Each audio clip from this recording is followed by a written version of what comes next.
September 1st, 2022 meeting of the Board of Architectural Review to order.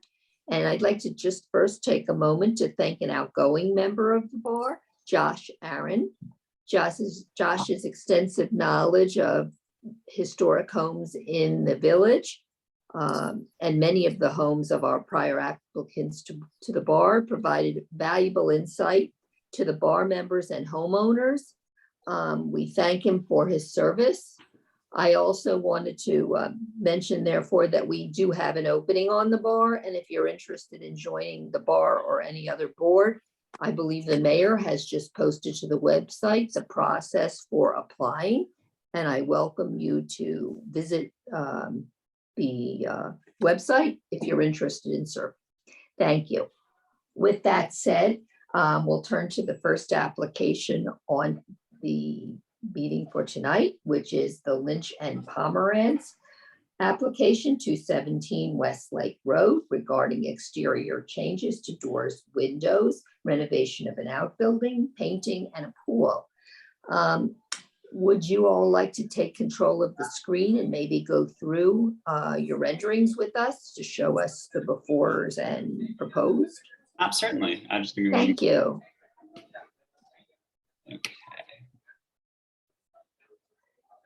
Bear with me one moment. Hmm. Just to make sure.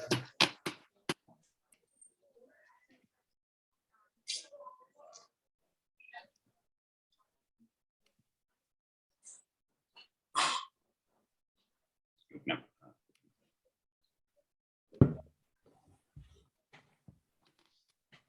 Take your time. This is the most stressful part. Thank you. Appreciate that.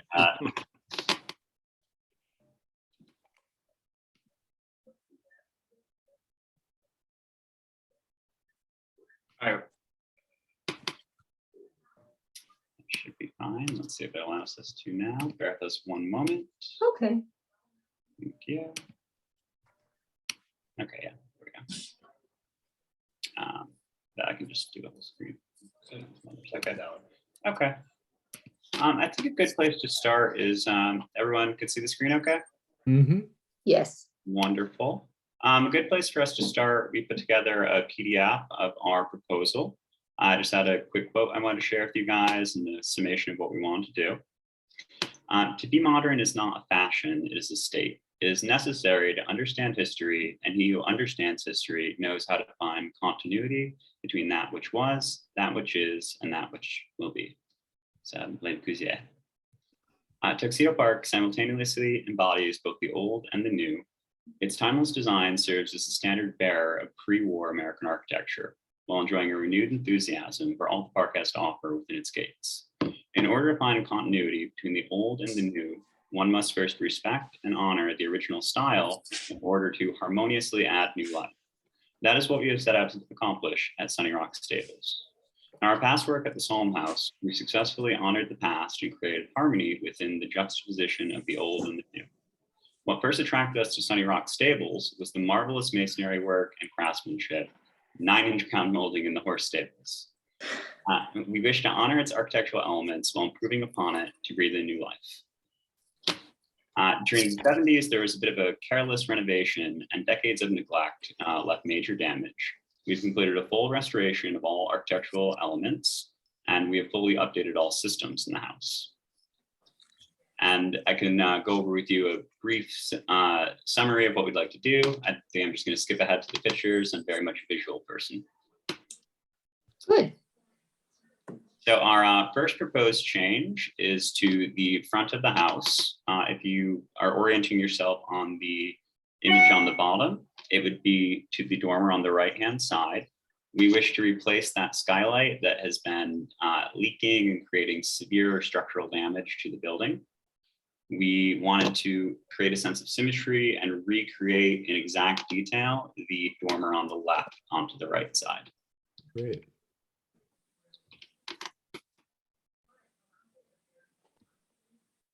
And then going down onto the next page, we have our architectural renderings on what that would look like.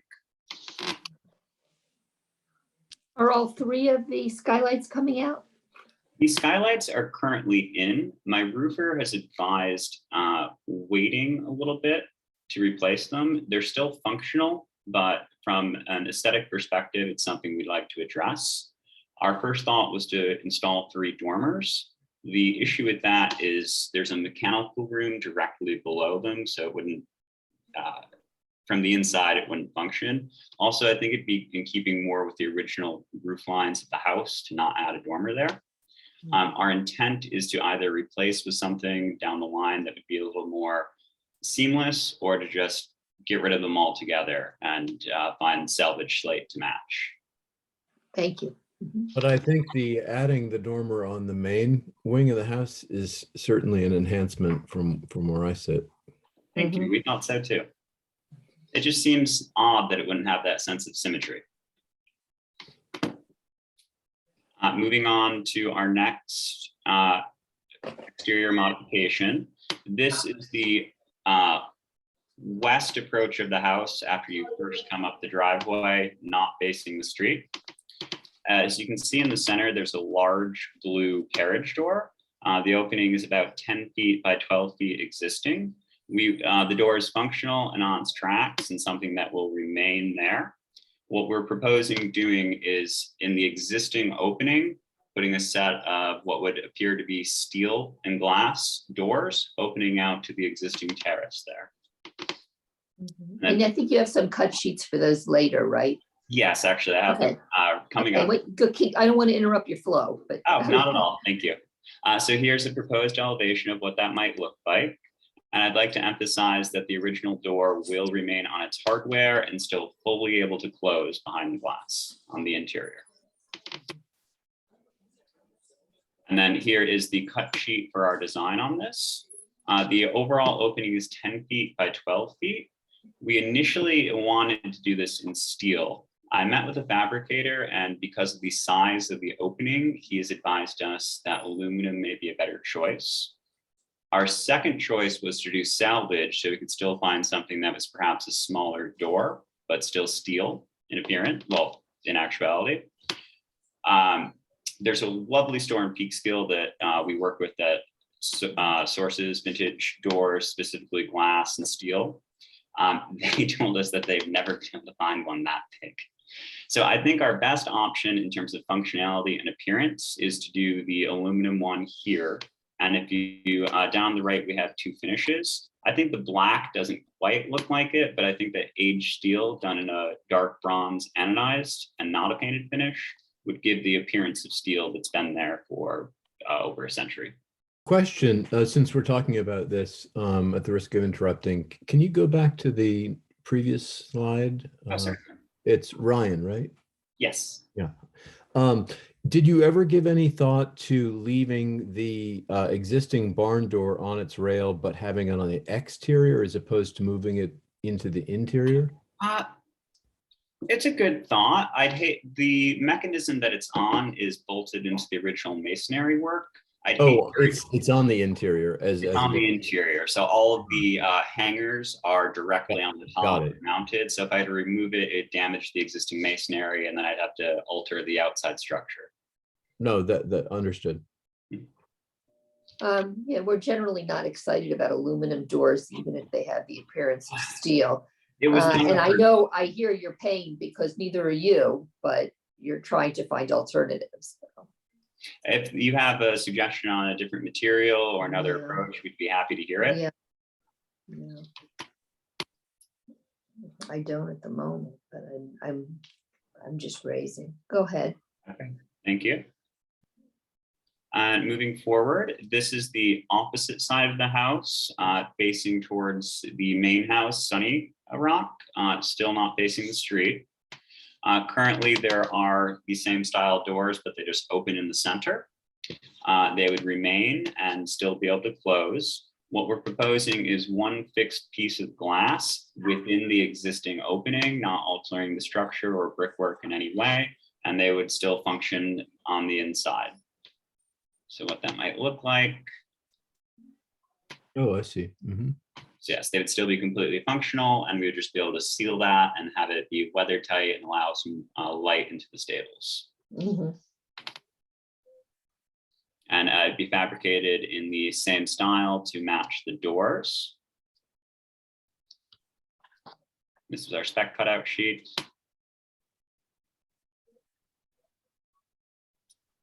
Any questions? Nope. Sorry, so this, can you hear me? Yes. Hi, it's Christopher. This pane of glass, this is fixed. There's no longer a functional door. There is a functional door. Let me just go back to the drawing here. So to the left of that fixed glass is this beautiful Dutch door that we're restoring. So there'll still be a means of egress on that side of the house, and that will be our entryway. It's inside one of the stables, which we've been able to restore and make a functional mudroom. Got it. Thank you. And then moving on to the next elevation, this is facing, still going toward Sunny Rock and slightly towards the street, but not the backside of the house that's street facing. We're proposing, in keeping with the original lines of the windows, going straight down and creating a glass opening, stepping down into what would be gardens. We're maintaining the 360-degree drive, and it will be drivable as it is now, but we're going to break it up the hardscape and bring in some grass pavers and create a terrace on the back side.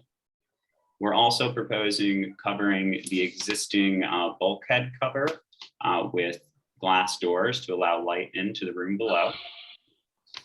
They'd be in the same style and fabricated as the glass. And what that might look like is our cutout sheet here. To be respecting the same proportions that the current windows are in. Our inspiration for doing this was from the main house. Sunny Rock in the entry has a beautiful proportion. It's 12 foot by 10 of one single pane of glass and creates a sight line directly through the house. And by having this cutout placed here, we would then create a sight line from the other carriage door going straight through to the house and out to the lake. And I have to say, one thing that I love about this solution on this elevation is that all but two of the, we'll call them horse windows for lack of a better word, but those elevated windows are left intact, which I think are a wonderful detail. And so I think this was a great solution to bring in light and use because I think I was under the impression that maybe all of these windows were going to come down. And Oh, no, I actually love them. They bring in a beautiful cross beam of light, kind of similar to Grand Central back in the day. Yeah, I agree. And well, I haven't been inside to see that, but just from the outside, I think it's a wonderful, stable detail. And I'm so glad to see your solution. Thank you. It was very important to us to kind of honor what the stables were and to keep them intact.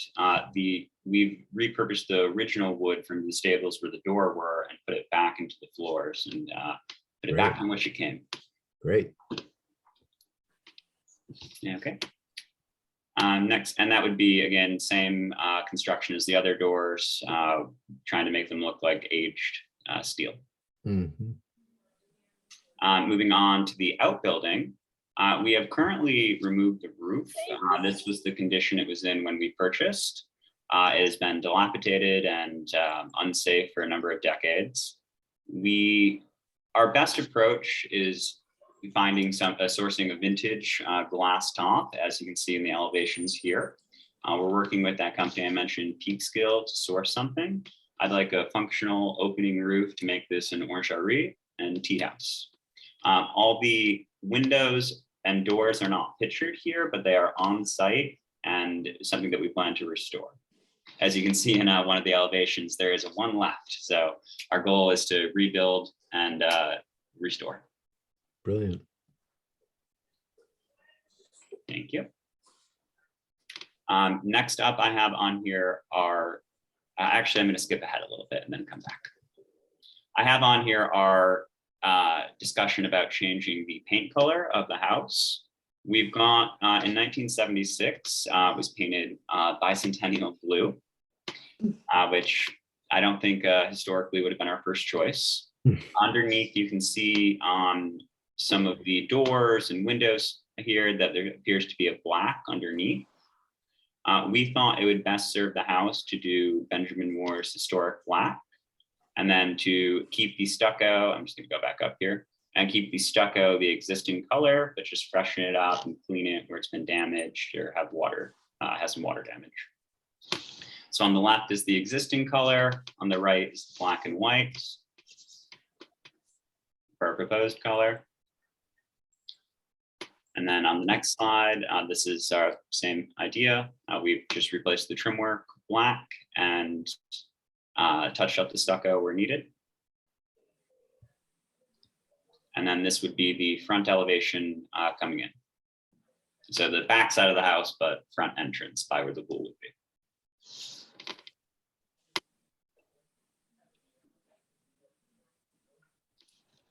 And we are certainly open to input on shade of color. We thought that historical black would just be the best option to honor what was there before. What was your second choice apart from black? You know, I think that we're thinking of doing black because it was what was there. I didn't really want to change anything, but just bring it back to its former glory. And we'd be open to suggestion if. I guess one thing looking at this right elevation where it is there that you have no, the one you just had on the Oh, this one. Yeah. Mhm. So you know, there's a great expanse of white with a very heavy roof detail, which is of course beautiful. When it's black, it reads as very heavy to the eye. And I think one reason why at the left it may, although bicentennial blue is no doubt not a really felicitous choice, it reads as less problematic, that relationship, just because the base stucco, the field is a little bit darker, and the fact of the bicentennial blue is a little bit lighter, so there's not such a heavy effect on the roof line. I mean, I guess I think this does look gorgeous from the other side. Yes, I was having a little difficulty with this rendering too. I think because of the clouds, it's picking up a little more contrast than it would. I think in person, it might be a little more muted than the heavy black, but I agree with what you're saying, that detail becomes a little weighted. Right. I mean, my suggestion, to the extent that I have one on this question of color, would be to think about ways to render the value departure less dramatic. Whether that's by, you know, darkening up the field with something that can still feel fresh. You know, there are various kinds of creams or silvers that might still feel fresh, but be a little bit darker, and or look at gradations of black that actually take it down towards something that's not a hard black, but That's interesting. Yeah. I would agree with Rob, just to experiment a bit with softening it. Okay, we'll play around with that a bit, and I appreciate the feedback. I think. I mean, normally you'd have, you know, with it's obviously a house that's playing with a lot of different styles, you know, as functional buildings of this period might, right? There are definite sort of lunges to the Elizabethan, but it's not slavishly so, right? But in this instance, with this gigantic gable, you don't have any of the mediating influences of timbering or anything that might help to split the difference, right? Where you can get away with a very, very dramatic contrast in value, right? Because there's just this huge field of stucco with no timbering. So that's, I guess, where my question is coming from, if it sounds random or... No, I think it makes sense. I'm just, like you said, the nature of the house, there aren't elements to break that up. So our approach may line rendering and see where we end up. And just to finish the thought, on the other side, if you do want to go one, that one exactly. You, of course, there you do have the timbering in this wonderfully eccentric sort of side of the house with all kinds of interesting modern, you know, sort of lunges of the, you know, the shingle style. But then they do give you the timbering, and so it reads much better there. But yeah, to continue that my problem with the black is that generally you can put black on a building and it makes it so much sexier, and it always, you know, you can't go wrong.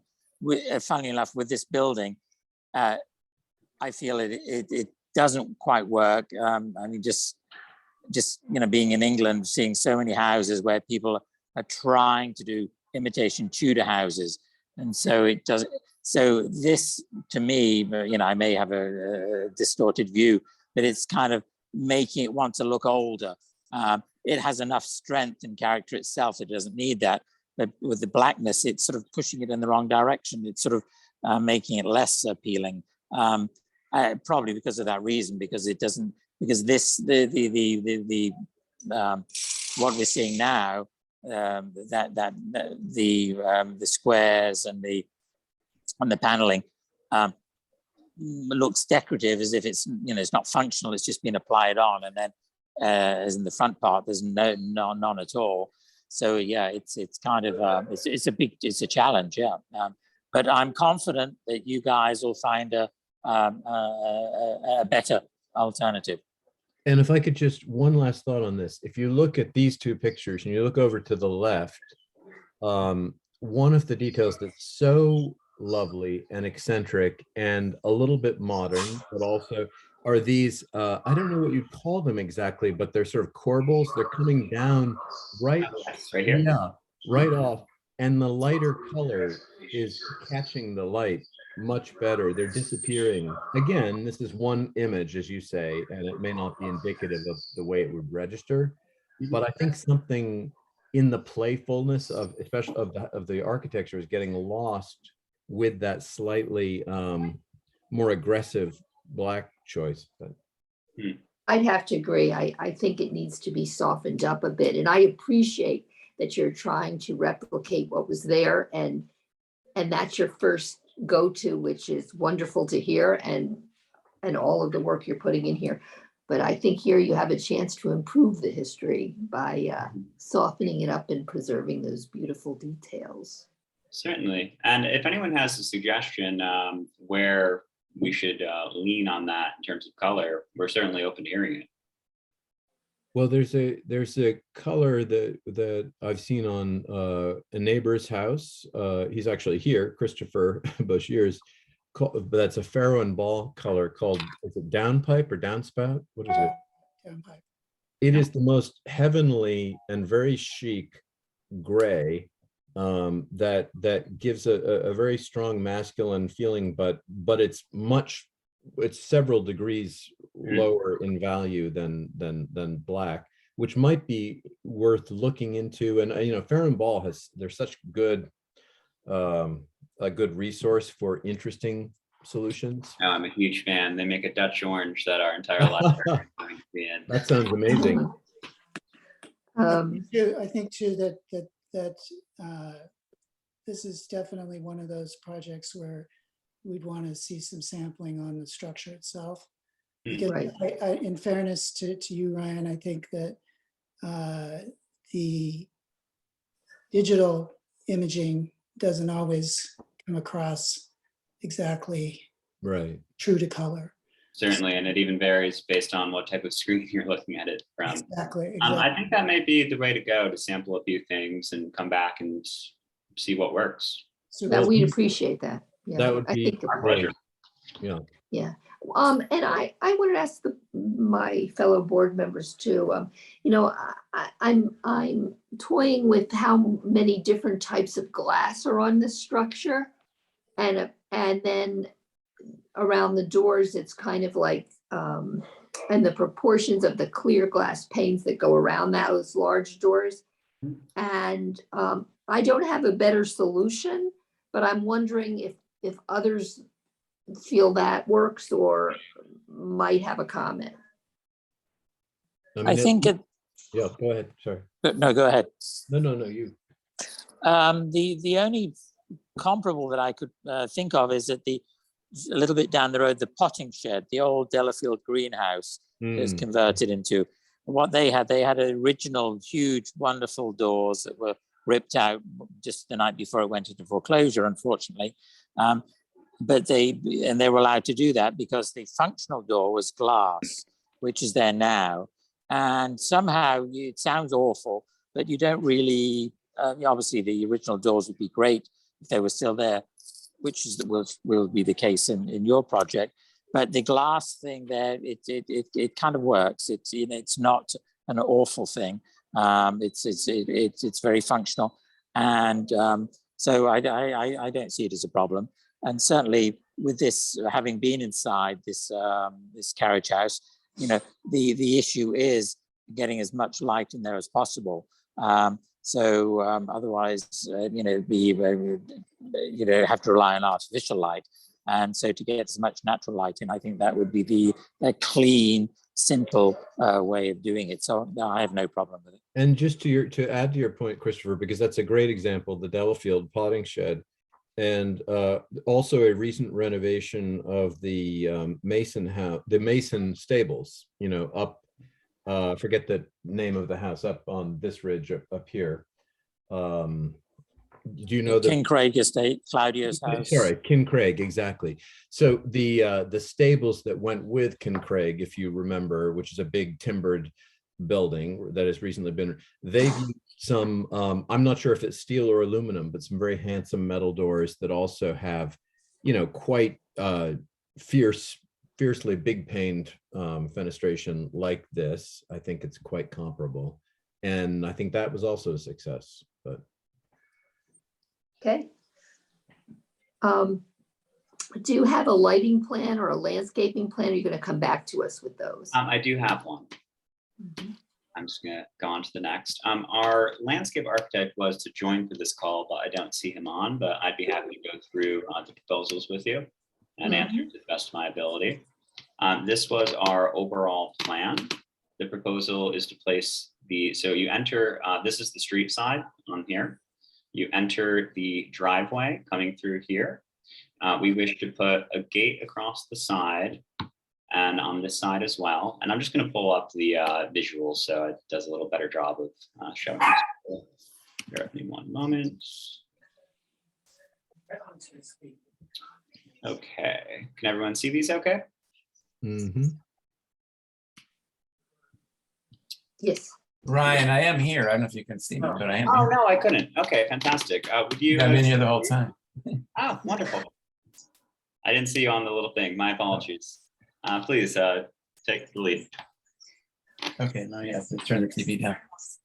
Well, the main part of my presentation is the swimming pool, and we have more renderings that show that. I don't see that you've included them in your screen share, so I could share the screen with that. Oh, I'll sure. help with that. For this one or the other one that has everything? Do you want to let him share the screen? Oh, yes. Would you prefer to take over? Yeah, if I can, because I've got all of my pictures. Move you guys over here. And this one, I like your desktop. It's very tranquil. that's my cottage. The row of photos across the top shows the existing situation. And the driveway that sweeps around in front is backed by a stone retaining wall, and that's going to remain. And the woods behind it will remain, of course. But the pool is proposed in the driveway area that's presently a driveway. So you can see, and I put left, right, and middle, just different bird's eyes showing that. The driveway will be truncated and just end kind of round, remain gravel. Probably have a little stone border. That's what we proposed. The terrace stays the same. It's concrete. And then the pool is a long rectangle. I think it's, Ryan, correct me, I have it 45 feet long and 10 feet wide. That's correct. Yeah. We may end up doing 40 if it's 45 is too big, but that's about Yeah, right. I tried for a little longer, but I wanted the driveway to end in a sensible relationship with the windows and not have because the pool was getting too long. And so the paving in this area, we were going to use salvage stone and make a pattern in the grass. And then left and right of it, use a grasscrete material that is shown in this picture over here on the left. That would be drivable, but appear mostly grass so that it just wouldn't be muddy. Because there's going to be an antique car kept in the foyer of the house. And we wanted to maintain at least the ability to maneuver around with a vehicle as presently is the case, but not have it really be a driveway. The previous owners were restored vintage cars, and we negotiated a 48 Lincoln as a part of the house. So it's down the road at Edge Motors and perfect tuxedo park car. It'll be a functional piece of sculpture. Lucky you. So the pool fencing in this case, and I see I don't have the most current rendering on this right-hand side because we've reduced this. We were also going to use a salvaged stone material to make a crescent shaped patio against the parapet wall. The kitchen doors will come out from that side, and that would be surrounded by plantings, which we haven't completely devised yet, and a vegetable garden here. I think it's at the north end of the house. And then we're proposing stepping stones to go up along the edge of the wall and then make a little sitting area just at the edge of the woods to overlook the pool. Because this pool doesn't have a lot of traditional seating around it, doesn't really work and it doesn't fit in. So we're putting seating up above to look down on the pool. The wall is only maybe 4 feet high at the most, maybe 5, Ryan, you think? About 5. About 5 in the center, and it's a nice arched wall. And let me see. Oh, then the fencing for the pool. I think this version shows it the best. That's something that we'll probably be back to you on because we're going there. They'll be looking for some reclaimed or salvaged material that has the same vintage of the house, but have a driveway gate closing off. If you see my cursor over on the left image, so that, and then the wall of the house will become the pool enclosure. And then going up into the woods, it will be another photo I can show you in a second. That's just a mesh with thin black posts that connects through the woods. It becomes transparent. And on the other side, I'm calling it the north side, the kitchen end, the existing stables, there'll be more matching site salvage, something of the period from the 20s, I guess, but or something that goes with the house. We'll work that out and come back to. So I think, and then there's just really no paving around the pool. It looks kind of like a lily tank or a fountain tank kind of feature. Ryan, should anything else be mentioned? We're going to do grass around the pool, line it with bluestone.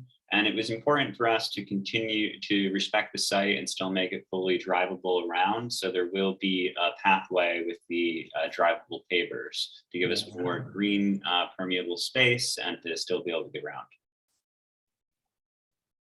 I can show that other fence if I minimize this. And this, it would be up in the woods, in the woodland area, just kind of sweeping around the back of the property. And this would meet pool code, but be rather transparent. You could just see right through it. So where there's a decorative fence, you would notice it, and when it just goes up around the back, it's proposed to be that. So the pavers with grass coming through them that are on either side of the Belgian block pavers or whatever the other granite pavers, that actually continues all the way around. Yeah, so it would continue through to the back terrace, and then we'd be ripping up the existing driveway and kind of just getting that harsh blacktop that they put right up to the house away and get a little bit more permeable green space. But So the in other words, functionality would remain. right. So right now it looks like a rectangle, but in fact would loop around the house farther than we see here, or am I- You could continue through. It will give the appearance of grass, though, when they're grown in. Oh, okay. Yeah, I didn't show it that way because I didn't know we were doing that. I did have the pads there. I guess we have to get coordinated on that. Let me Did find. you mention there was going to be a gate at the entrance? Yes, on the left side coming in, and on And are the you still sourcing that? we want to find something vintage. Worst case scenario, Here if and we here. find something functional. We're going to base it on the gate to the main house of Sunny Rock, so it would match the original estate. So on this drawing here, I show where there'd be the the more visible decorative vintage fence and gate, and you could drive through it at this point and turn the car around and go. And then there'd be another one over here. I guess I need that to be a double, Orion and Jonathan, because Should be. if you're going to drive through, you got to be able to drive. And then as it gets up in the woods, it would just be the wire one wrapping around in the woods. So in my version, because we're leveling this area more for the dining, like a dining kitchen patio, this would be the slope that would go down for cars. So I made that be the grass street, and then it turns to gravel for the rest of it. And there's an existing retaining wall where that patio is. It goes down about 10 feet. And that's facing out towards the lake. So we wanted to utilize that and kind of bring more green space next to the house. Unfortunately, they weren't really concerned with the horse's view, but they had a great one. So you thin this because you have a view of the lake through here. And Daniel, And so did could I? you, I'm sorry, go ahead. Oh, no, you go ahead, Sheila, sorry. I was just wondering what you see from the lake. of the house as proposed? Can't. You have a great winter view. Currently, there's a little less when everything grows in, but there's still a pretty decent view. And question, Daniel, so you were saying that below the entrance gate, then it's gravel. So will it be sort of a graded pea stone, a mixed pea stone gravel, or what kind of gravel would it be? We haven't selected it yet. I think for maintenance, it's easier if it's a finer kind of a tar and chip material that still Uh-huh. makes a crunching sound, but doesn't need to be swept and neatened up as much as pea gravel might. Kind of a neutral gray, as the Delaware blend that I've used in several driveways. That's a mix. It's not pure gray. It's a little bit of ambers blended into it. I That think we sounds have to nice. provide a sample of that.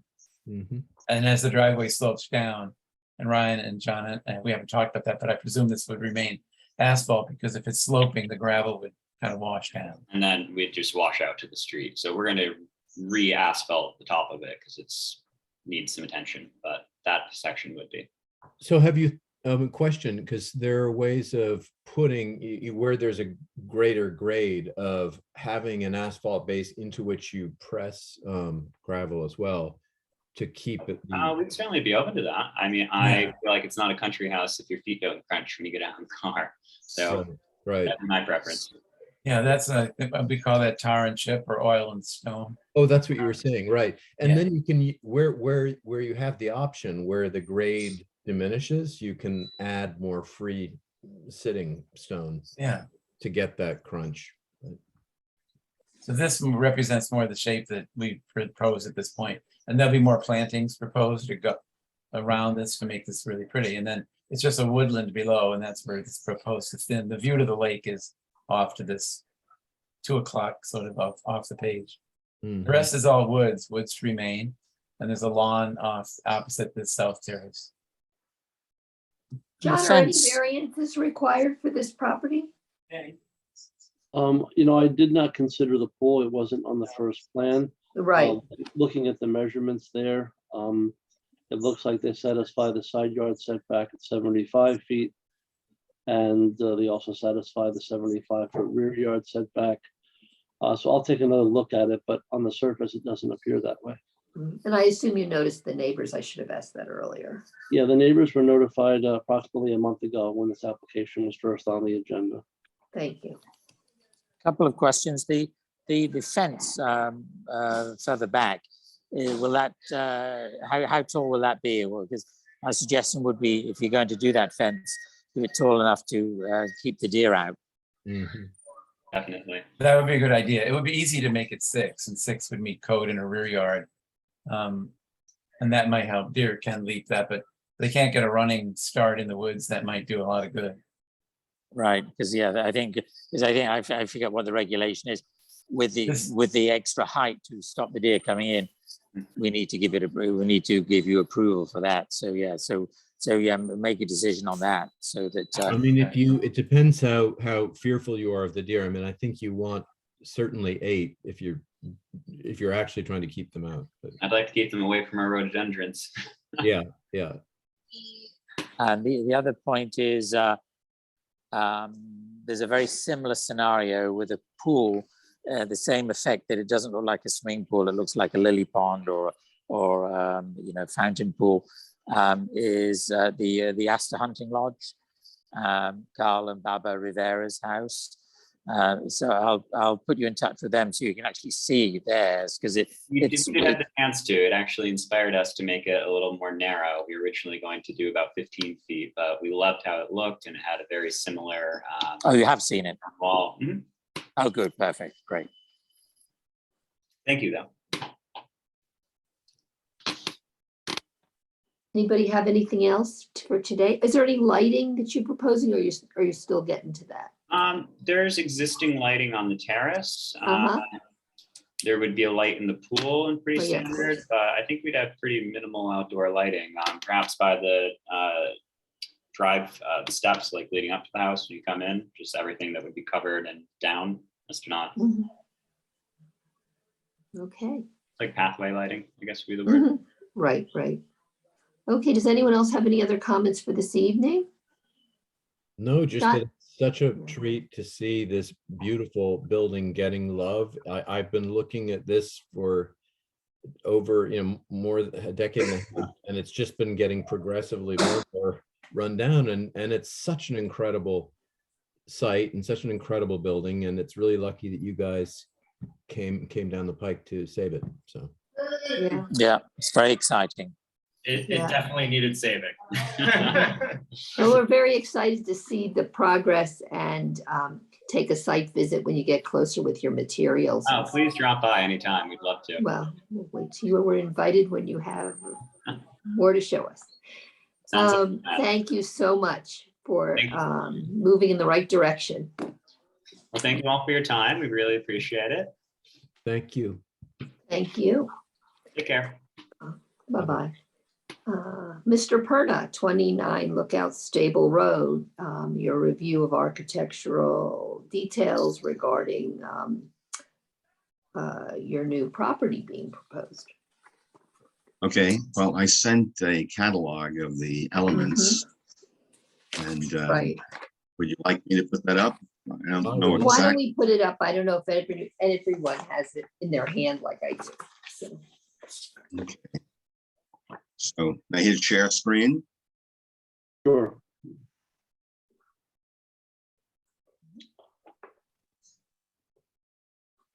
Let's see. Okay, can you see that? Yep. I can. Oh, good. First time I've done this in my entire life. Well done. So let's see. See if I can get it to scroll. Just hold on a second. Nikki, I'm gonna get my son, the technician and filmmaker, to figure out what I need to do next. I got this up, but I may be in the wrong place.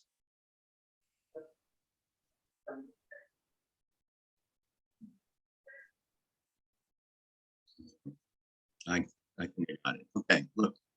Look good, Nikki? Okay. Very good. Well, here's the original rendering, first page. And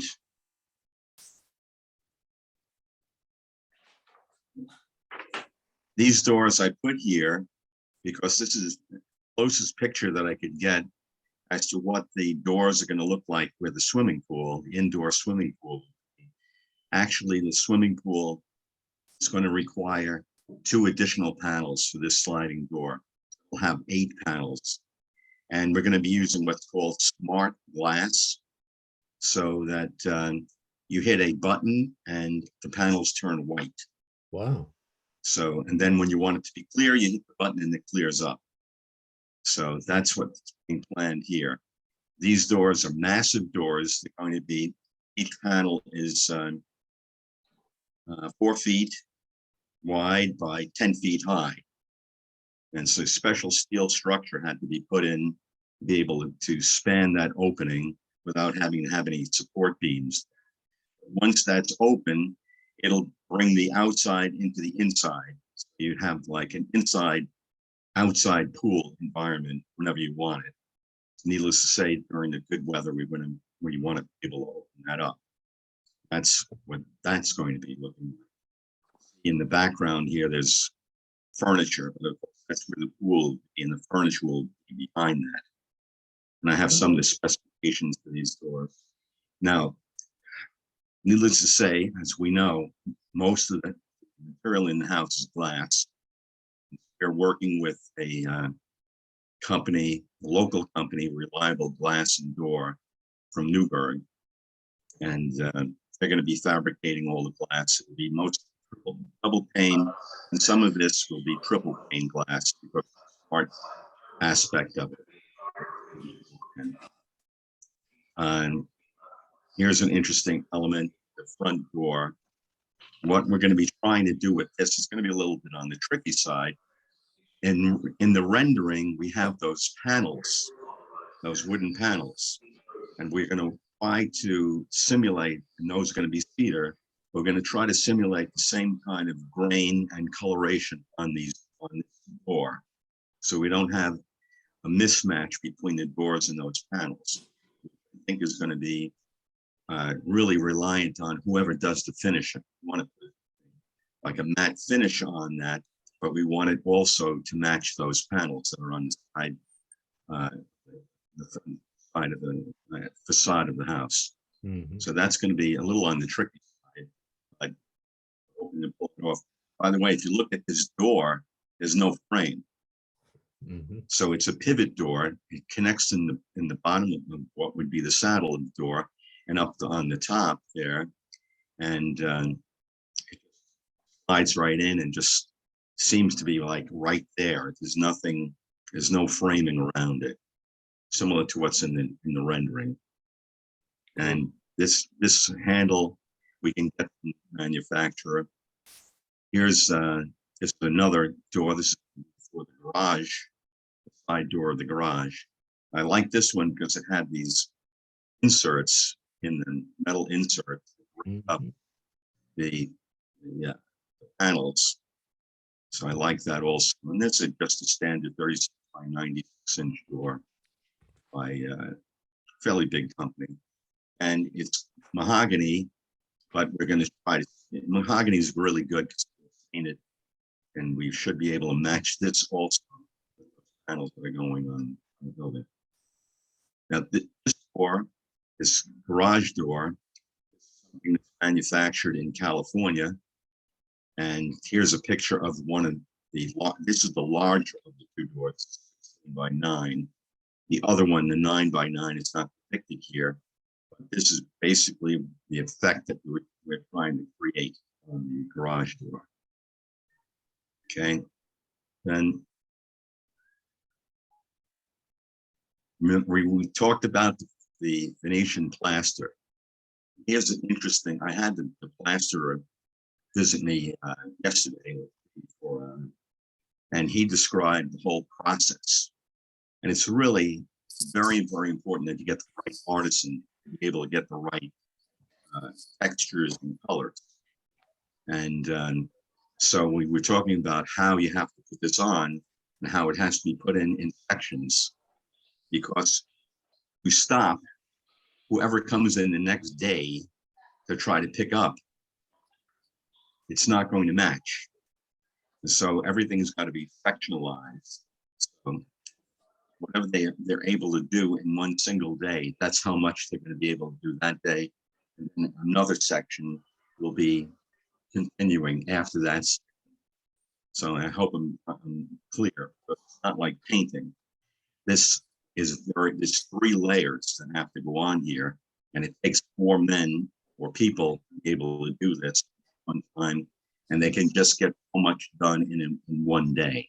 So that's kind of the tricky thing. Needless to say, to get. Sorry to interrupt, but Go ahead. Jeff, can they get one side of a building realistically in a day so that it reads as consistent? Or I think it'll look more like you would see in a typical kind of marble facade, Mhm. where the whole thing isn't one unilateral unit of Oh, I see. So you actually, in I'm a saying- way, the irregularities are an Yeah. Yeah, and really you can't get away from it Mhm. because of just the nature of the material and how it has to be put on there. This is not like ephes where you just spray it on with a machine. This Mhm. has got to be put on by hand. And then one layer goes on, and then you wait an hour or two, the next layer goes on, and another hour or two later, the finished layer goes on. And so each person is going in their own place from station to station while they're producing this. And then the final finisher takes that trowel and creates that final finish. And we're going to be looking for something that simulates a natural marble finish. Mhm. Mhm. Not And the too color, Go color ahead. that you're aiming for, that you desire, is it more bright white or is it more gray? What are you trying to get? Now, that's a good question, because that's a whole thing in itself, to make sure that you're going to be getting the colors that you want. This color is similar to what we had in the rendering, and we're thinking about this, but this looks a little bit on like the beige or pinkish side to me. So I think I'm going to want it to be a little bit more like a white marble in this. this picture looks to me like a little bit on the rosy side, which we're going to try to tone it down. That goes and make it more shades of gray, white and shades of gray and a little bit of black. So it looks more like a natural marble. Well, not that there aren't marbles to look just like, but that's the effect we're going to try to get. Because my concern with that is that when you get later on to the roof, that Yeah. you know this looks great. This effect looks fantastic, but then the roof, which is going to be like just pure white, is that correct? With that Yeah. that material, That's a PVC roof. right? That's the reason why I'm putting that up at pure white. And it's interesting because Marina, my wife, said, well, why don't we have a black roof? A white roof is very reflective of the sun. And when you have a building like this, you have to be very cognizant about how much sun is going to affect the building interior heating and cooling.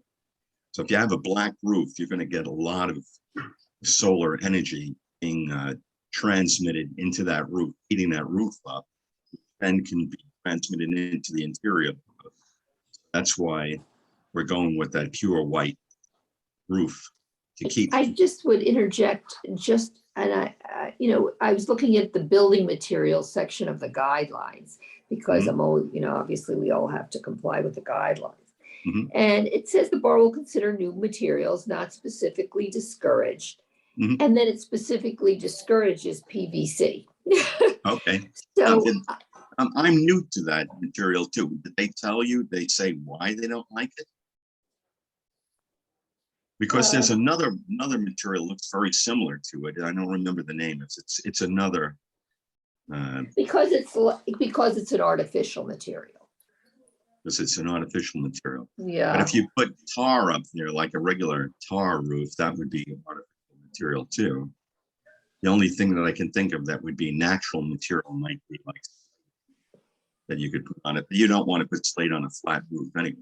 If I could just interject, I think Yeah. that the sensitivity to materials that are, inorganic, et cetera, I have to imagine that counts more where it's visible and where it's experienced Mhm. by a person, day to day. I think a roof, which is really outside of anyone's experience, and I would have to believe this roof can't be seen by anyone.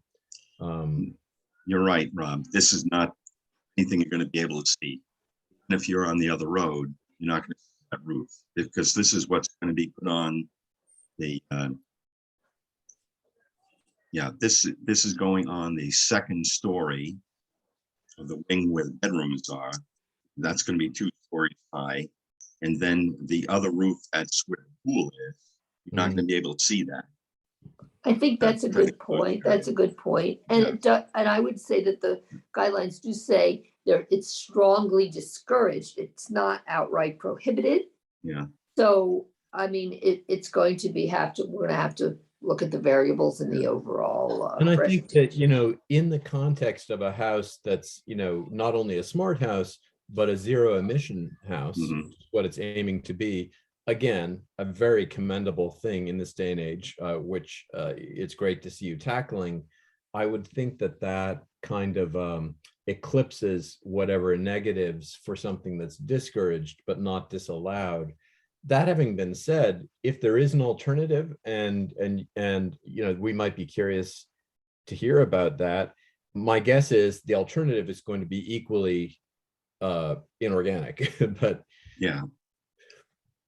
Well, my other concern about it is just, and I think you've addressed it, that if it is absolutely not visible to yourselves or from the other houses higher up nearby, then that is fine, because a white roof is going to look very scruffy and dirty and awful very quickly.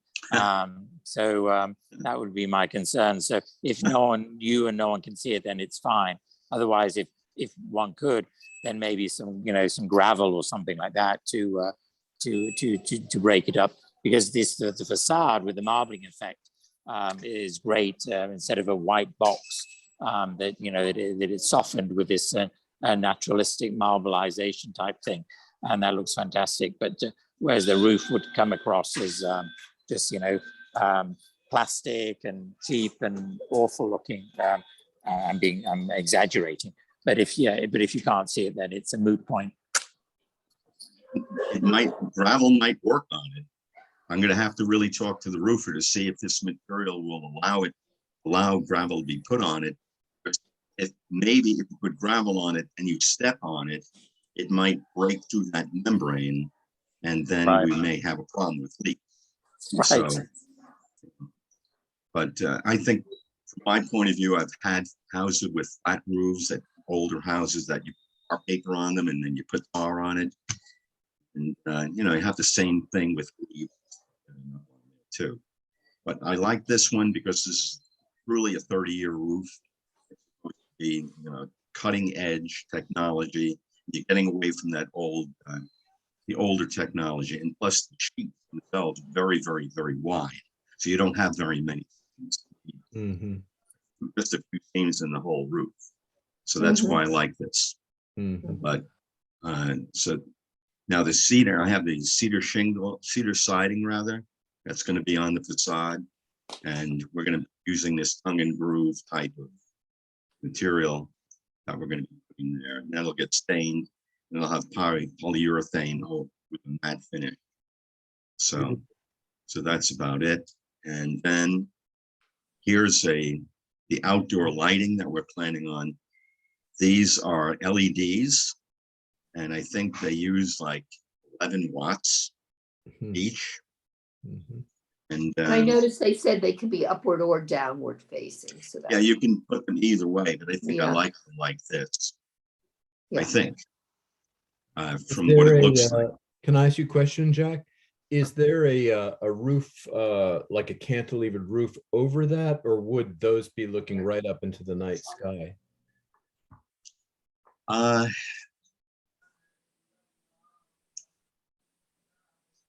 don't think there's any cantilever over.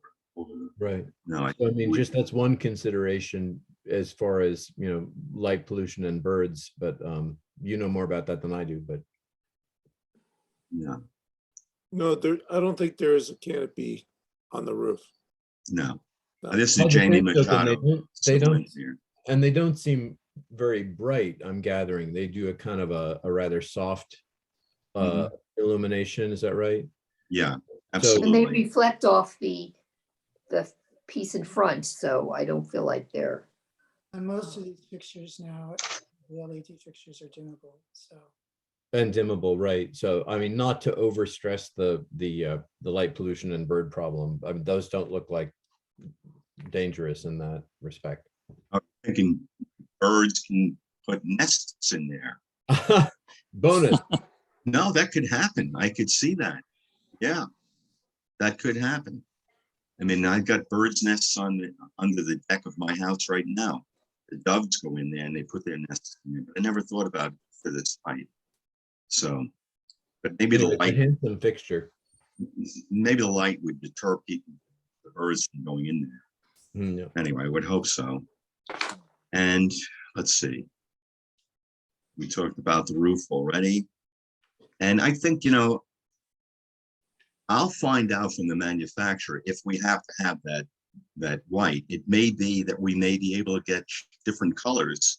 Maybe a dark gray or a gray might be better if we can get that in that membrane. So that's a good. Okay.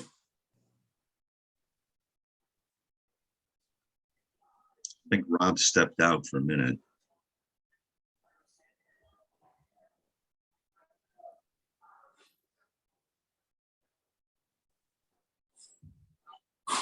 So everybody's still there? Yeah. Okay, I'm here. all right. Hi, John. This is what we're proposing for the patio. This is going to be on the roof of the wing that has the living room, dining room, and kitchen. And you'll have access to this space from the staircase that's going to the second floor. So we're going to be putting in kind of a very interesting, it's called raised recess floor. There'll be a roof underneath this, standard roof, probably be maybe that also, and it'll have all the drainage underneath the tiles. And what you do, you put these ports in the corner and you just drop the tile in.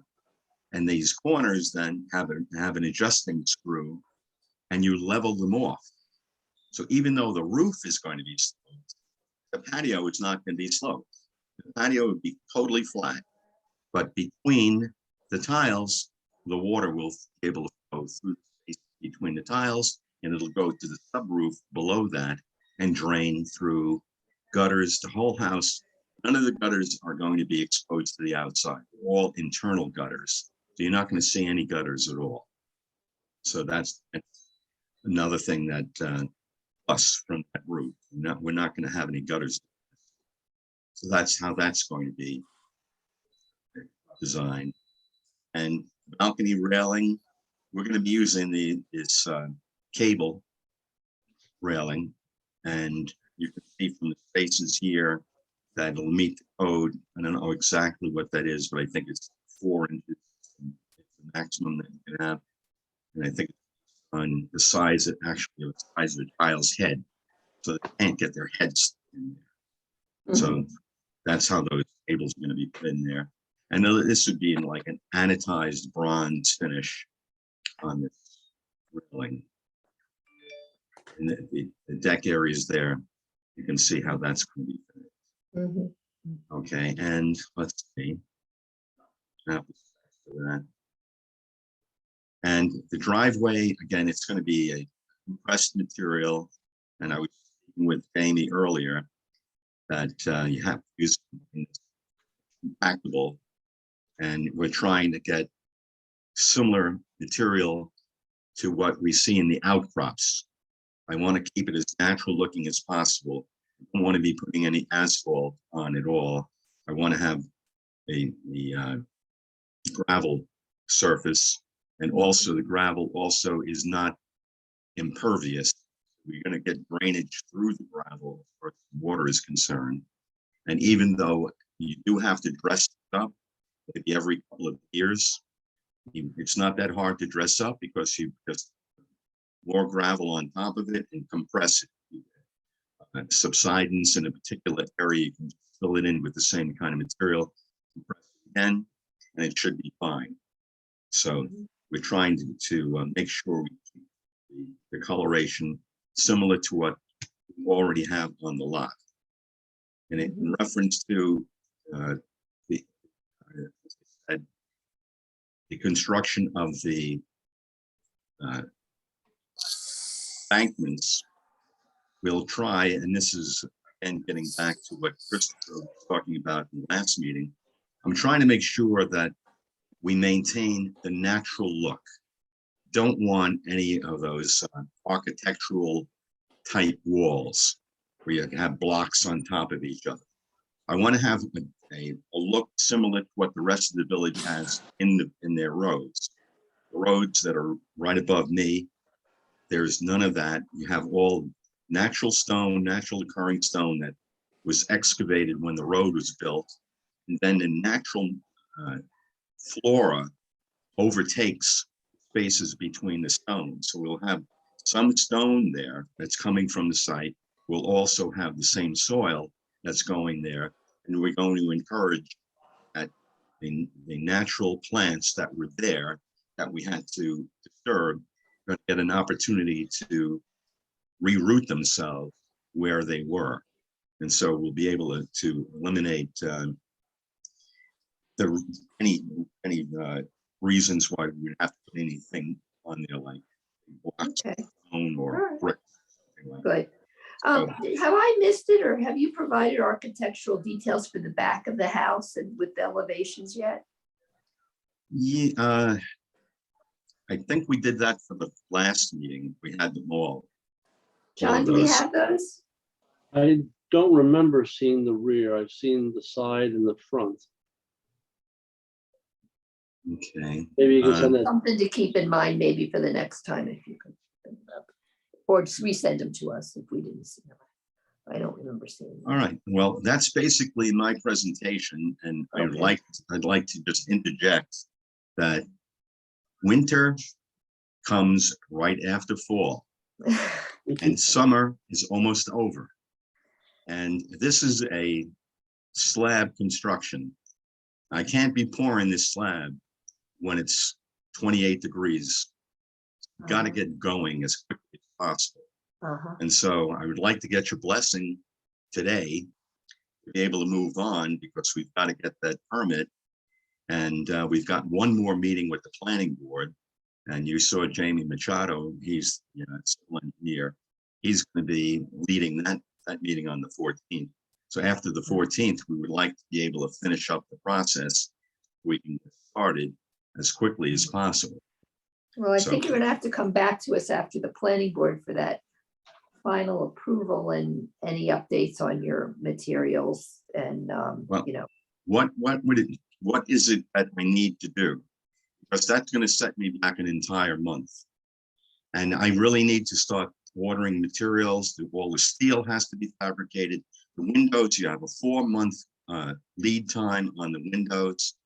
Things like the wood, we don't have a problem. We could get that all locally. Is there a reason why this board needs to wait for any approval from the planning board first? Does it need to work in that sequence, or can we approve and then subject to the approval of the planning board?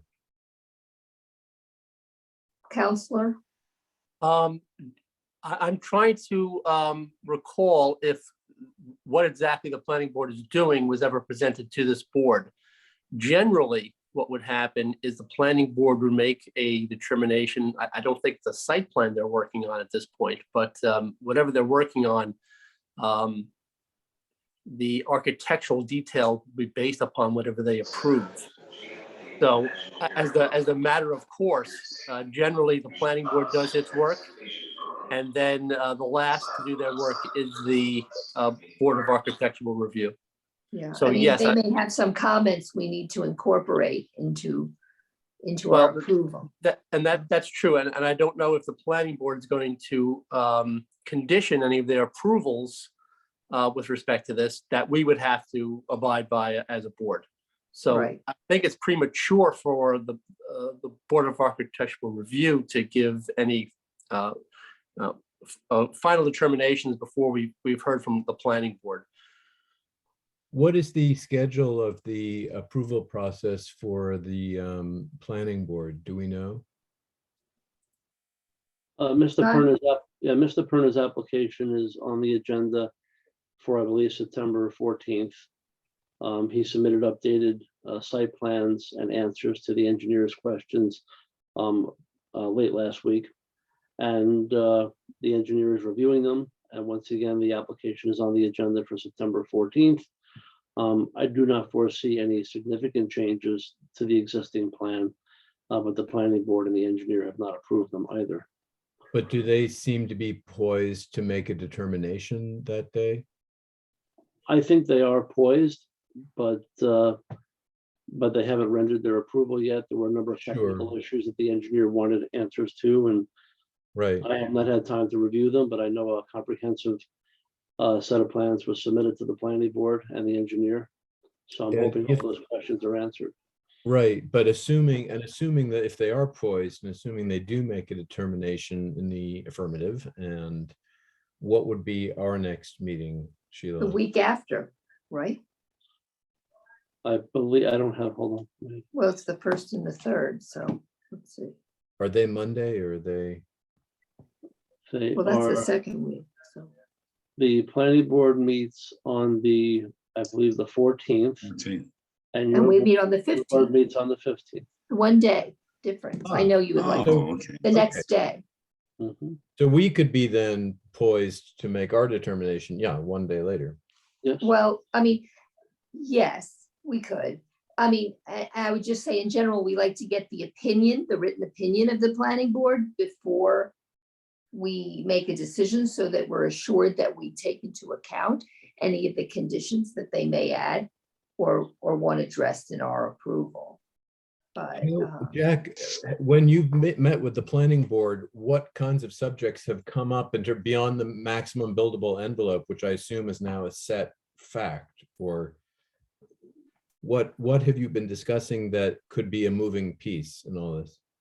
Jamie is on the line, which is who it is. He's the civil engineer that's been working mostly with the planning board. Well, one of the things we needed to do was an extensive storm management plan.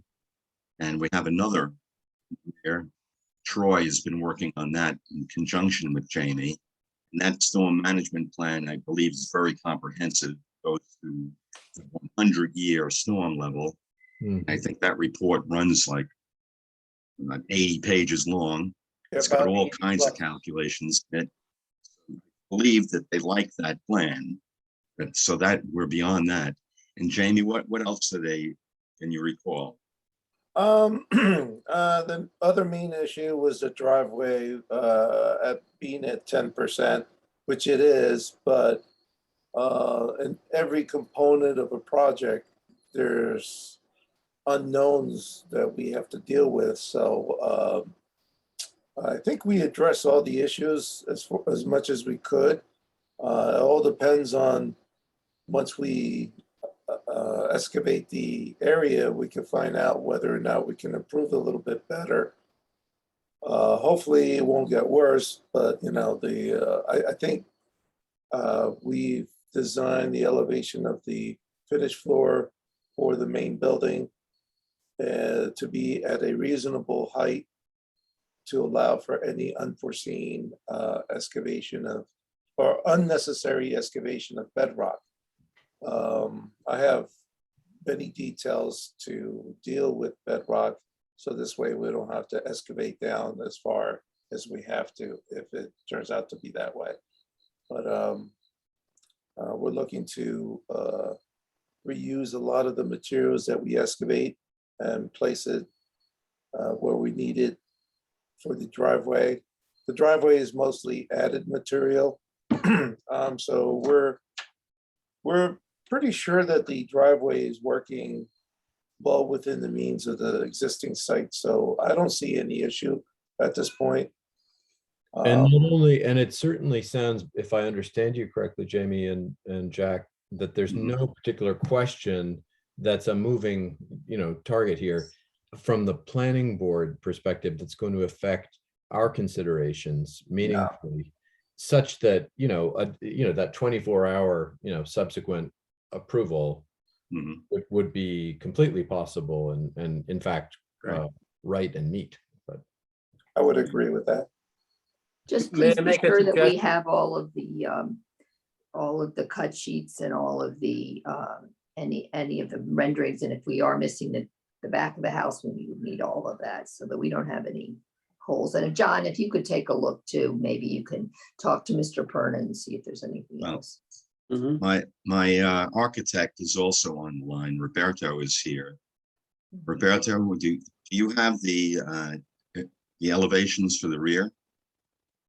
Yeah, we have the elevations to rear, and we also provided renderings on our last meeting. Okay, Even good. a bit, even a fly through the building, if I recall correctly. But yeah, we have that. If I can forward it to you. Okay, good. Thank you. I have a May I make question about the- suggestion?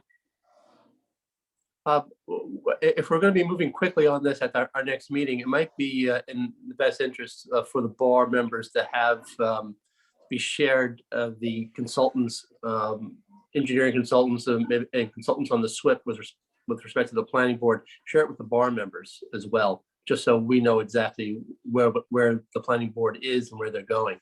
Might be helpful for us. absolutely. That's a good suggestion. I'm sure John will make that happen. There's a question I have about was there a concern about the driveway? The driveway is not going to be repositioned, is that correct? It's fine as is? Or was there a change to access it from the other road? Here, it's a good question. Go ahead, Jamie. I think he answered it. Go ahead, Jamie. Yeah, no, the the driveway is located in the same position as it was. Not Okay. being relocated as far as the cul-de-sac is concerned. And I have to tell you, I was on the planning board when another application came for this same site, which was approved for a driveway there. So I don't know what this question is about needing to move a driveway. I think the driveway may work into the SWIP approval for the project, the stormwater pollution plan. So I don't know if that's been set by the planning board, but usually if they've accepted the SWIP, they've already done a calculation of the material and the perviousness of the driveway. So if the driveway changes, that may change the SWIP, and that's a planning board issue. So that's why I think it's a good idea for us to get these consultants Well, if I memos can- in advance. So as I recall, the lot, which was approved for a site that the clients, the property owners never actually pursued. And if I recall, it was a paved driveway. So raising many more issues with, Right. In terms of runoff, et cetera, et cetera. Mhm. This should be an open and shut case, being a pervious surface. And again, If I- that was without any stress. That was approved by the planning board about 15 years ago. If I And may, that- John, That's let- typical, but you have to also look, each project is different, and each project, they look at all the impervious, the other impervious surfaces on the project and calculate in the driveway. And that's one of the ways that a developer will make a SWIP work, is that he will use the driveway for pervious, keep it pervious, this way build more impervious. So each development of the lot is unique, and the engineer will sign off on that SWIP. The other building was substantially larger than this. if I Right. may, John Ledwith here, the only issue regarding the driveway was the slope. The impermeability really had nothing to do with it. I believe the lot is 4.5 acres, Jack, I believe. Correct, 4.5 Um, acres. And quite frankly, a very small percentage of the lot is being developed both with the house and the Mhm. driveway. Mhm. The issue pretty much was just a 10% spot slope that has to be Right. less than that. That's all. Right. Okay. Okay, Well, it's looking, for my opinion, it's looking fantastic. So if the I's are dotted and the T's are crossed by the planning board, and then, I'll be certainly ready to give it an endorsement on the 15th or the 16th, whenever it is, the day after. Wonderful. thank you for sharing your materials with us today. And, I'm really considering changing the color of that roof. If we can tone it down, even though you're not going to see it. Okay, why not if we can do that? If Very it could good. come in gray instead of white. So who knows? Yeah. Great. You won't see it anyway. Right. Anyway, John, I can't see, I want to make sure I see everyone that's on the call. Is there any members of the public here to talk about this application? The only member from the public, I believe, is Sarah Phillips, who's the next applicant with the paint color change. Mhm. But no one else is on. Okay, all righty. And we have noticed the neighbors and we have provided comments in the past. So, Yeah. okay. Thank you very much. thank Mr. you all. Burnham. Great ideas, and you can't imagine how more confident I have in the whole project after hearing your comments and your encouragements. This is quite an undertaking, and it's taken a long time to be able to plan it out, and very grateful that we're coming to the point where we are putting the shovels into the ground and getting this thing going. Well, it's Just can't exciting. wait to see it. Exciting for us to watch as well, Jack. So thank you. And all right, thank you so much. Have a good night. Good night. Yeah, Thank you. Thank you. Miss Hey, everybody. Miss Phillips, thank Hello. you for your patience. I think you're on mute. There you go. Hello. Hi, how are you? Hi, my Hi. name is Sarah Phillips, and I recently purchased 57 Clubhouse Road, which is one of the 2 stone cottages on the street. And I'm quickly looking to, it's kind of a fixer-upper, and then so I'm looking to bring it up to its best condition, doing repointing, getting new gutters, which I hope will be copper, and doing some roof repair and new copper flashing. And as a part of this, I'm looking to update the brown paint color, which is at least 25 years old. And I'm hoping to make it a very likable tuxedo dark green. And John Ledwith was so responsive, and he came over and invited me into this meeting on such a quick notice, for which I'm very thankful. So, Oops, Uh-oh. we may have Did we lost. lose her. her? We lost her. I don't think she has a good connection. I noticed that we Let's lost give her a her chance to call earlier. back. Yeah. Has everybody seen the plan that I had sent you earlier regarding the I green did. color? Did you see it? I have not seen it. I don't, is it possible to put it up or? Yeah, I might have. I mean, what was the colors color? were Essex green, and I forgot the other one. Oh, there she Here is. she is. Miss Phillips, you're back. Oh, I can't hear you. There you go.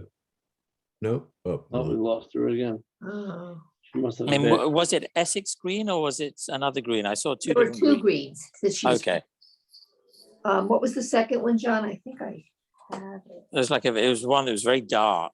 Yeah, there was two. Here, now you're on mute. You're on mute, Miss Phillips. Brett, There you I'm go. so sorry. We are working on our Wi-Fi issues. Okay, so I know one was Essex green. What was the other one? I'm sorry. The colors you were going to propose? I'm Um, sorry to interrupt you. John has the two color specs. One is a Benjamin Moore hunter green, and the other is a Farrow and Ball. And this is the front of my house. This It's a studio green was one of them. Studio green. And the other choice was the Essex green. Sorry, they don't show up as clearly as they should with the scanning of them, but they're both dark color greens. John, do they read as black? Because that's the way they read on my screen. but- I think the studio green is darker than the Essex green. Is that correct, Sarah? Well, I think the studio green has more gray in it. I will say that these colors look much more black than the actual colors. So when I look at this, I see black. I don't really see dark green, and the colors are dark green. So Discernible, right. I also told John that the color of the front door at the clubhouse was fine. I don't know what color that is, but they're basic dark greens, but they're not blacks. Mm-hmm, mm-hmm. More towards My- a dark hunter, I think. Green. And so is there a way that you would like to see the actual colors, because they're really not represented well on the computer screen? Well, I think we'd be happy to take a look if you could just paint a sample on of both colors, if those are the ones. Okay, that's fine. Okay, I'll be happy to do that. And what is the process? I'm new to Tuxedo Park, and what is the process? I'll paint the colors and then inform John. And then how does that work, John? Yes, if you could paint a small sample of each color. Okay. And then let me know when that's done, then I'll notify the Board of Architectural Review, and they will pass by and take a look at them. Yeah, great. I mean, I think just looking at these shots, Oh, right there on the one just above it, but the mullions, which right Hold now, on, Rob, hold on one second. We Oh. just lost Sarah. She's coming. oh, sorry. That's okay. Important she hears what you have to say.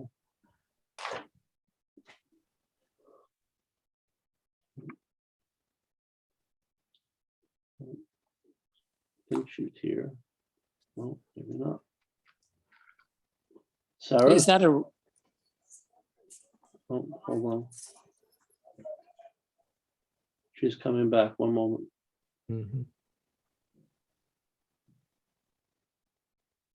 What was that shot, John, that you had a moment ago, which were showing the entire, yeah, right above, That's the right, front of the house. yeah, right there. That's helpful. Yeah, there's brown in here. There's brown around the windows. Mhm. There's a set of windows in here. And I Mhm. believe there's 3 windows on the side of the house. Mhm. Mhm. what is the roof? Is that roof red? The roof is red.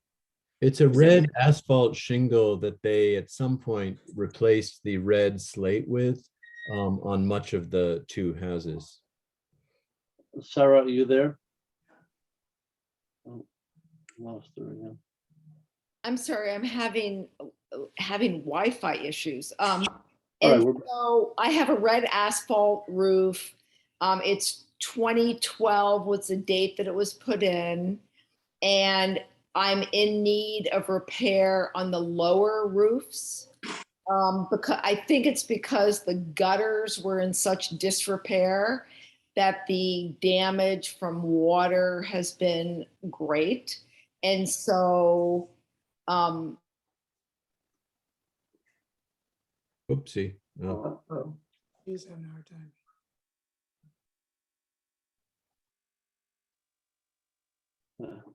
I think we're in agreement. Yeah, if she does these samples and we go and see it, then we can we'll make a have a much decision. better, yeah, And then we can talk in live Yeah. and person to Yeah. person. yeah. Yeah, because my only concern is with that red roof, with this color paint now, it works together. With Right. the green and the red, it may clash. So if she's thinking of redoing the roof, I don't know, then to get rid of that red, I don't know. But yeah, we'd have to see it in person. It's too difficult to see Yeah, from these. I agree. And if you can go back, John, to that other shot that we were looking at. First one. Right there. My worry is that if you go super, super dark, what now read as, obviously they're wood and they're not stone, but they read as mullions, you know, those central supports, not muntins, but mullions. And do you see what I'm saying? Below the lintel, do you see? Below the huge stone lintels, there are mullions, right? And right now they are discernible because it actually is not, it's certainly not a almost black color. And I worry that you're just going to end up with these huge, like a skull, with these huge Right. oculi, that are where the mullions are not discernible from the window. And you know, Yeah, I think it cannot be too dark because yeah, they will create a bad effect, as you said. Maybe John, you can update her on where we're coming and we can just proceed with a site, you know, with a visit Yeah. when she has the. mhm. Yeah, she's tried to log on 2 times in the last minute. Let's see if we can, hold on, she's trying Okay. to log in one more time. Sure, let's give her If another not, I shot. can convey it to her. And while we have her, let's use that one wish to buy another wish, which is in person. Hello, Sarah? No, she keeps dropping off. Oh, hold on, one more time.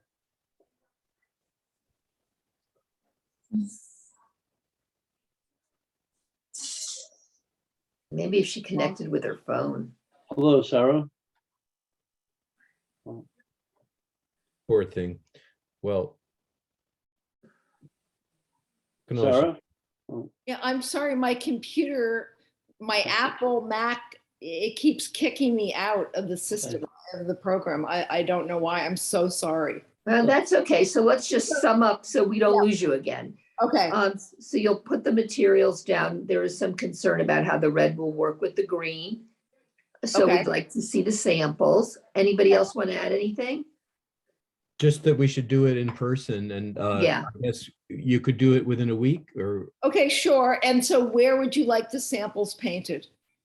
well, the closest to the road as possible would be great because then we can all see it on our own time without needing to bother you. Okay, fine. And so you're concerned with the darkness of the green being too dark. Oh, and Uh, scene. She's got it. She's got it Uh, down, I think. She got the drift. Right. All right, I will touch base with her and. All right, well, maybe she'll come on in a minute. In the meantime, we can do the minutes. Great. She's back, she's back. Oh, good.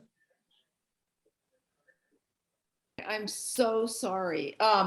So I will put the samples up in the next week. And I will let John know that they're available. In the Oh, okay. All right, that's the plan. Yeah, good. That's the plan. Okay. All right, Desiree, what's the last Yeah, meeting? August 4th, 2022 was the last Okay. meeting. Okay, I make a motion to approve the minutes of August 4th, 2022. Is there a second?